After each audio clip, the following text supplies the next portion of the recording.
ಭತ್ತದ ಕಟಾವು ಯಂತ್ರದಿಂದ ಹಗಲು ಸುಲಿಗೆ ಆಗ್ತಾ ಇದೆ ಅನ್ನುವ ಆರೋಪ ಕೇಳಿಬಂದಿದೆ. ಯಂತ್ರಧಾರೆ ಯೋಜನೆ ಎದುರು ಕೂಡ ಪ್ರಯೋಜನವಾಗ್ತಾ ಇಲ್ಲ ಅನ್ನುವ ಆರೋಪ ಇದೆ.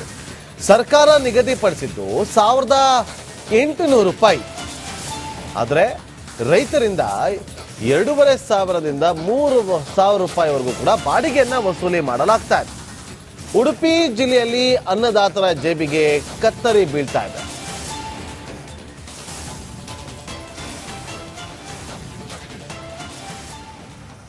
ಬೆಳೆ ಹೋದ ವರ್ಷಕ್ಕಿಂತ ಈ ಸರಿ ಬೆಳೆ ಕಡಿಮೆ. ನನಗೆ ಒಂದು 6 ಕೊಯ್ಲಿಗೆ ಹೋದ ವರ್ಷ 1.5 ಕ್ವಿಂಟಲ್ ಆಗಿದೆ, ಈಗ ಅಷ್ಟಿಲ್ಲ, 1.5 ಟನ್ ಆಗಿದೆ. ಈ ಸರಿ ಒಂದೊಂದು 2 ಕ್ವಿಂಟಲ್ ಕಡಿಮೆ ಬೆಳೆ. ಮುಂಚೆ ಹೋದ ವರ್ಷ ಒಳ್ಳೆಯದುಂಟು, ಈ ವರ್ಷ ಅಷ್ಟು ಒಳ್ಳೆಯದಿಲ್ಲ ಬೆಳೆ. ಯಂತ್ರ ಅಂದರೆ 2500 ನಾವು ಕೊಟ್ಟು ಯಂತ್ರ ತಂದು ಅವರಿಗೆ ಈಗೊಂದು 5 ಕೊಯ್ಲು ಗದ್ದೆ ಕೊಯ್ಯಬೇಕಾದ್ರೆ 1/4 ಗಂಟೆ ಆಗ್ತದೆ. ಆಗ ಒಂದು 2,500-3 ಸಾವಿರ ಅವರಿಗೆ ಒಂದು ಗದ್ದೆಗೆ ಹೋಗ್ತದೆ. ಮತ್ತು ಲೇಬರ್ ಬರ್ತಾರೆ, ಲೇಬರ್ ಒಂದು 3 ಲೇಬರ್ ಬೇಕು, ಅವರಿಗೆ 1,000 ಲೆಕ್ಕ ಆದರೆ ಇಲ್ಲಿ 3 ಹೋಯ್ತು. ಮತ್ತು ಟೆಂಪೋ ಚಾರ್ಜ್ ಕೊಂಡೋಗ್ಲಿಕ್ಕೆ ಇದೆಲ್ಲ ನೋಡುವಾಗ ರೈತರು ಇನ್ನೂ ತುಂಬ ಕಷ್ಟ. ರೈತರು ಇನ್ನೂ ಹೀಗೆ ಮಾಡಿದರೆ, ಗೌರ್ಮೆಂಟ್ ಹೀಗೆ ಮಾಡಿದರೆ ಕರಾವಳಿಯ ರೈತರು ಪ್ರತಿ ಬಾರಿಯೂ ಕೂಡ ಸಂಕಷ್ಟಕ್ಕೆ ಒಳಗಾಗ್ತಾರೆ. ಈ ಬಾರಿಯೂ ಅದಕ್ಕೆ ಹೊರತಾಗಿಲ್ಲ ಅಂತ ನಾವು ಹೇಳ್ಬೋದು. ಯಾಕಂದರೆ ಈ ಬಾರಿ ಸಾಕಷ್ಟು ಮಳೆಯಾಗಿತ್ತು. ಮಳೆಯ ಸಂದರ್ಭದಲ್ಲೂ ಕೂಡ ಸಾಕಷ್ಟು ರೈತರು ಕಷ್ಟವನ್ನು ಅನುಭವಿಸಿದ್ರು. 3 ಬಾರಿ ನಾಟಿಯನ್ನು ಕೂಡ ಮಾಡಿದರು. ಆದರೆ ಈಗ ಸದ್ಯಕ್ಕೆ ಫಸಲು ಬಂದಿದೆ, ಕಟಾವಿಗೆ ಸಮಯ ಬಂದಿದೆ. ಈಗಲೂ ಕೂಡ ರೈತರು ಒಂದಷ್ಟು ಸಂಕಷ್ಟವನ್ನು ಎದುರಿಸ್ತಾರೆ. ಅದು ಯಾವ ರೀತಿ ಅಂತ ಹೇಳಿದರೆ, ಈಗಾಗಲೇ ಕಟಾವಿನ ಯಂತ್ರದ ಸಮಸ್ಯೆ ಒಂದು ಕಡೆ ಆದರೆ, ಇನ್ನೊಂದು ಕಡೆ ಕಟಾವು ಮಾಡೋದಕ್ಕೆ ಬೇಕಾದಂಥ ಕಾರ್ಮಿಕರ ಲಭ್ಯತೆ ಕೂಡ ಇರುವಂಥದ್ದು. ಕಾರ್ಮಿಕರು ಇದ್ದರೂ ಕೂಡ ಸುಮಾರು 1,000 ರೂಪಾಯಿ, 1,200 ರೂಪಾಯಿ ಸಂಬಳವನ್ನು ಕೇಳ್ತಾರೆ. ಅದನ್ನು ನೀಡಿ ಭತ್ತದ ಕಟಾವು ಮಾಡೋದಕ್ಕೆ ರೈತರಿಗೆ ಸಾಧ್ಯ ಆಗೋದಿಲ್ಲ. ಯಾಕಂದರೆ ಭತ್ತಕ್ಕೆ ಅಷ್ಟು ಬೆಲೆ ಇಲ್ಲದೇ ಇರೋದ್ರಿಂದ ರೈತರಿಗೆ ಯಾವುದೇ ರೀತಿಯ ಲಾಭಗಳು ಕೂಡ ದೊರಕೋದಿಲ್ಲ. ಹಾಗಾಗಿ ರೈತರು ಸದ್ಯಕ್ಕೆ ಮೊರೆ ಹೋಗಿರುವಂಥದ್ದು ತಮಿಳುನಾಡಿನಿಂದ ಕಟಾವಿನ ಯಂತ್ರಗಳನ್ನು ತರಿಸಿ ಕಟಾವು ಮಾಡುವಂಥ ಕೆಲಸಕ್ಕೆ ಮುಂದಾಗಿರುವಂಥದ್ದು. ಆದರೂ ಕೂಡ ಅಲ್ಲೂ ಕೂಡ ದುಬಾರಿ ಬೆಲೆಯನ್ನು ನೀಡಬೇಕಾಗ್ತದೆ. ಸುಮಾರು 2,500ರಿಂದ 3,000 ತನಕ ಡಿಮಾಂಡನ್ನು ಮಾಡ್ತಾರೆ ಯಂತ್ರದವರು. ಹಾಗಾಗಿ ರೈತರಿಗೆ ಪ್ರತಿ ಬಾರಿಯೂ ಕೂಡ ಒಂದು ರೀತಿಯಲ್ಲಿ ಗದ್ದೆ ಬೇಸಾಯ ಮಾಡೋದ್ರಿಂದ ಕೈ ಸುಟ್ಕೊಂಡ ಅನುಭವವೇ ಆಗ್ತಾ ಇದೆ. ಸರ್ಕಾರ ಬೆಂಬಲ ಬೆಲೆಯನ್ನು ಘೋಷಣೆ ಮಾಡ್ತದೆ ಅಂತ ಹೇಳ್ತದೆ, ಆದರೆ ಕರಾವಳಿ ಭಾಗದ ರೈತರಿಗೆ ಇದು ಯಾವುದೇ ರೀತಿಯ ಒಂದು ಲಾಭವನ್ನು ತಂದು ಕೊಡೋದಿಲ್ಲ. ಯಾಕಂದರೆ ಜನವರಿ ಅಥವಾ ಫೆಬ್ರವರಿಯಲ್ಲಿ ಏನು ಬೆಂಬಲ ಬೆಲೆಯನ್ನು ಘೋಷಣೆ ಮಾಡ್ತಾರೆ. ಆದರೆ ಕರಾವಳಿ ಭಾಗದ ರೈತರು ಅಕ್ಟೋಬರ್, ನವೆಂಬರ್ ಈ ತಿಂಗಳಲ್ಲಿ ಅಥವಾ ಡಿಸೆಂಬರ್ ತಿಂಗಳಿನಲ್ಲಿ ಕಟಾವನ್ನು ಮಾಡಬೇಕಾಗ್ತದೆ. ಯಾಕಂದರೆ ಸಾಕಷ್ಟು ಮಳೆ ಬೇಗ ಬರ್ತದೆ ಈ ಭಾಗದಲ್ಲಿ, ಕರಾವಳಿ ಭಾಗದಲ್ಲಿ. ಹಾಗಾಗಿ 3 ಬೆಳೆಯನ್ನು ಮಾಡಬೇಕು ಅನ್ನುವಂಥ ಉದ್ದೇಶ ಇರ್ತದೆ ಒಂದು ಕಡೆಯಿಂದ, ಅಥವಾ ಉತ್ತಮ ಬೆಳೆ ಆಗಬೇಕು ಅನ್ನೋಂಥ ಉದ್ದೇಶದಿಂದ ರೈತರು ಬೇಗ ಏನು ನಾಟಿಯನ್ನು ಮಾಡಿರ್ತಾರೆ. ರೈತರಿಗೆ ಬೇಗ ಮಿಷನ್ನ ಅವಶ್ಯಕತೆ ಇರ್ತದೆ. ಹಾಗಾಗಿ ಬೆಂಬಲ ಬೆಲೆ ಒಂದು ಕಡೆ ಸಿಗೋದಿಲ್ಲ, ಇನ್ನೊಂದು ಕಡೆ ಯಂತ್ರದ ಲಭ್ಯತೆಗಳು ಸಿಗೋದಿಲ್ಲ. ಸರ್ಕಾರ ಈಗಾಗಲೇ ಯಂತ್ರಧಾರ ಯೋಜನೆ ಅನ್ನೋದನ್ನು ಜಾರಿ ಮಾಡಿದೆ. ಆದರೆ ಅದರಲ್ಲಿ 1,800 ರೂಪಾಯಿಗೆ ಯಂತ್ರಗಳು ಸಿಗ್ತದೆ. ಆದರೂ ಕೂಡ ಆ ಯಂತ್ರಧಾರ ಯೋಜನೆಯ ಯಂತ್ರಗಳು ಕರಾವಳಿ ಭಾಗಕ್ಕೆ ಸರಬರಾಜು ಆಗ್ತಾ ಇಲ್ಲ.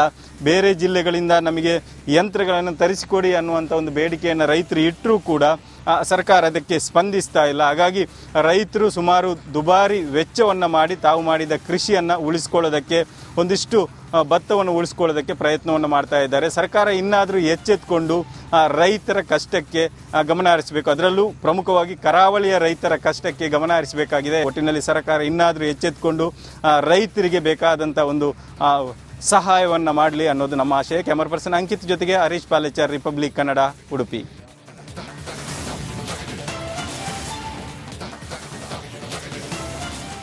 ಭತ್ತದ ಕಟಾವು ಯಂತ್ರದಿಂದ ಹಗಲು ಸುಲಿಗೆ ಆಗ್ತಾ ಇದೆ ಅನ್ನುವ ಆರೋಪ ಕೇಳಿಬಂದಿದೆ. ಯಂತ್ರಧಾರೆ ಯೋಜನೆ ಎದುರು ಕೂಡ ಪ್ರಯೋಜನವಾಗ್ತಾ ಇಲ್ಲ ಅನ್ನುವ ಆರೋಪ ಇದೆ. ಸರ್ಕಾರ ನಿಗದಿಪಡಿಸಿದ್ದು 1800 ರೂಪಾಯಿ, ಆದರೆ ರೈತರಿಂದ 2500ದಿಂದ 3000 ರೂಪಾಯಿವರೆಗೂ ಕೂಡ ಬಾಡಿಗೆಯನ್ನ ವಸೂಲಿ ಮಾಡಲಾಗ್ತಾ ಇದೆ. ಉಡುಪಿ ಜಿಲ್ಲೆಯಲ್ಲಿ ಅನ್ನದಾತರ ಜೇಬಿಗೆ ಕತ್ತರಿ ಬೀಳ್ತಾ ಇದೆ.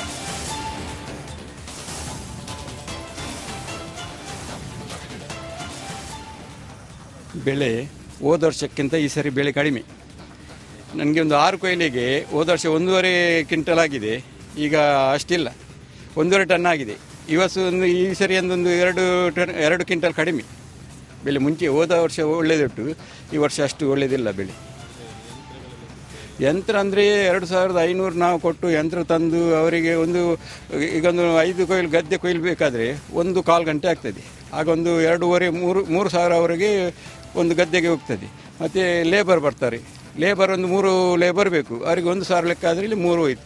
ಮತ್ತು ಟೆಂಪೋ ಚಾರ್ಜ್ ಕೊಂಡೋಗ್ಲಿಕ್ಕೆ ಇದೆಲ್ಲ ನೋಡುವಾಗ ರೈತರು ಇನ್ನೂ ತುಂಬ ಕಷ್ಟ. ರೈತರು ಇನ್ನೂ ಹೀಗೆ ಮಾಡಿದರೆ, ಗೌರ್ಮೆಂಟ್ ಹೀಗೆ ಮಾಡಿದರೆ ಕರಾವಳಿಯ ರೈತರು ಪ್ರತಿ ಬಾರಿಯೂ ಕೂಡ ಸಂಕಷ್ಟಕ್ಕೆ ಒಳಗಾಗ್ತಾರೆ. ಈ ಬಾರಿಯೂ ಅದಕ್ಕೆ ಹೊರತಾಗಿಲ್ಲ ಅಂತ ನಾವು ಹೇಳ್ಬೋದು. ಯಾಕಂದರೆ ಈ ಬಾರಿ ಸಾಕಷ್ಟು ಮಳೆಯಾಗಿತ್ತು. ಮಳೆಯ ಸಂದರ್ಭದಲ್ಲೂ ಕೂಡ ಸಾಕಷ್ಟು ರೈತರು ಕಷ್ಟವನ್ನು ಅನುಭವಿಸಿದ್ರು. 3 ಬಾರಿ ನಾಟಿಯನ್ನು ಕೂಡ ಮಾಡಿದರು. ಆದರೆ ಈಗ ಸದ್ಯಕ್ಕೆ ಫಸಲು ಬಂದಿದೆ, ಕಟಾವಿಗೆ ಸಮಯ ಬಂದಿದೆ. ಈಗಲೂ ಕೂಡ ರೈತರು ಒಂದಷ್ಟು ಸಂಕಷ್ಟವನ್ನು ಎದುರಿಸ್ತಾರೆ. ಅದು ಯಾವ ರೀತಿ ಅಂತ ಹೇಳಿದರೆ, ಈಗಾಗಲೇ ಕಟಾವಿನ ಯಂತ್ರದ ಸಮಸ್ಯೆ ಒಂದು ಕಡೆ ಆದರೆ, ಇನ್ನೊಂದು ಕಡೆ ಕಟಾವು ಮಾಡೋದಕ್ಕೆ ಬೇಕಾದಂಥ ಕಾರ್ಮಿಕರ ಲಭ್ಯತೆ ಕೂಡ ಇರುವಂಥದ್ದು. ಕಾರ್ಮಿಕರು ಇದ್ದರೂ ಕೂಡ ಸುಮಾರು 1,000 ರೂಪಾಯಿ 1,200 ರೂಪಾಯಿ ಸಂಬಳವನ್ನು ಕೇಳ್ತಾರೆ.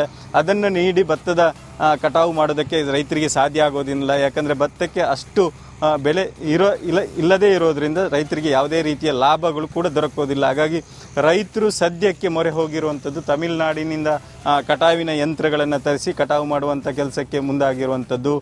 ಆದರೂ ಕೂಡ ಅಲ್ಲೂ ಕೂಡ ದುಬಾರಿ ಬೆಲೆಯನ್ನು ನೀಡಬೇಕಾಗ್ತದೆ. ಸುಮಾರು 2,500ರಿಂದ 3,000 ತನಕ ಡಿಮಾಂಡನ್ನು ಮಾಡ್ತಾರೆ ಯಂತ್ರದವರು. ಹಾಗಾಗಿ ರೈತರಿಗೆ ಪ್ರತಿ ಬಾರಿಯೂ ಕೂಡ ಒಂದು ರೀತಿಯಲ್ಲಿ ಗದ್ದೆ ಬೇಸಾಯ ಮಾಡೋದ್ರಿಂದ ಕೈ ಸುಟ್ಕೊಂಡ ಅನುಭವವೇ ಆಗ್ತಾ ಇದೆ. ಸರ್ಕಾರ ಬೆಂಬಲ ಬೆಲೆಯನ್ನು ಘೋಷಣೆ ಮಾಡ್ತದೆ ಅಂತ ಹೇಳ್ತದೆ. ಆದರೆ ಕರಾವಳಿ ಭಾಗದ ರೈತರಿಗೆ ಇದು ಯಾವುದೇ ರೀತಿಯ ಒಂದು ಲಾಭವನ್ನು ತಂದುಕೊಡೋದಿಲ್ಲ. ಯಾಕಂದರೆ ಜನವರಿ ಅಥವಾ ಫೆಬ್ರವರಿಯಲ್ಲಿ ಏನು ಬೆಂಬಲ ಬೆಲೆಯನ್ನು ಘೋಷಣೆ ಮಾಡ್ತಾರೆ. ಆದರೆ ಕರಾವಳಿ ಭಾಗದ ರೈತರು ಅಕ್ಟೋಬರ್ ನವೆಂಬರ್ ಈ ತಿಂಗಳಲ್ಲಿ ಅಥವಾ ಡಿಸೆಂಬರ್ ತಿಂಗಳಿನಲ್ಲಿ ಕಟಾವನ್ನು ಮಾಡಬೇಕಾಗ್ತದೆ. ಯಾಕಂದರೆ ಸಾಕಷ್ಟು ಮಳೆ ಬೇಗ ಬರ್ತದೆ ಈ ಭಾಗದಲ್ಲಿ, ಕರಾವಳಿ ಭಾಗದಲ್ಲಿ. ಹಾಗಾಗಿ 3 ಬೆಳೆಯನ್ನು ಮಾಡಬೇಕು ಅನ್ನುವಂಥ ಉದ್ದೇಶ ಇರ್ತದೆ ಒಂದು ಕಡೆಯಿಂದ, ಅಥವಾ ಉತ್ತಮ ಬೆಳೆ ಆಗಬೇಕು ಅನ್ನೋಂಥ ಉದ್ದೇಶದಿಂದ ರೈತರು ಬೇಗ ಏನು ನಾಟಿಯನ್ನು ಮಾಡಿರ್ತಾರೆ.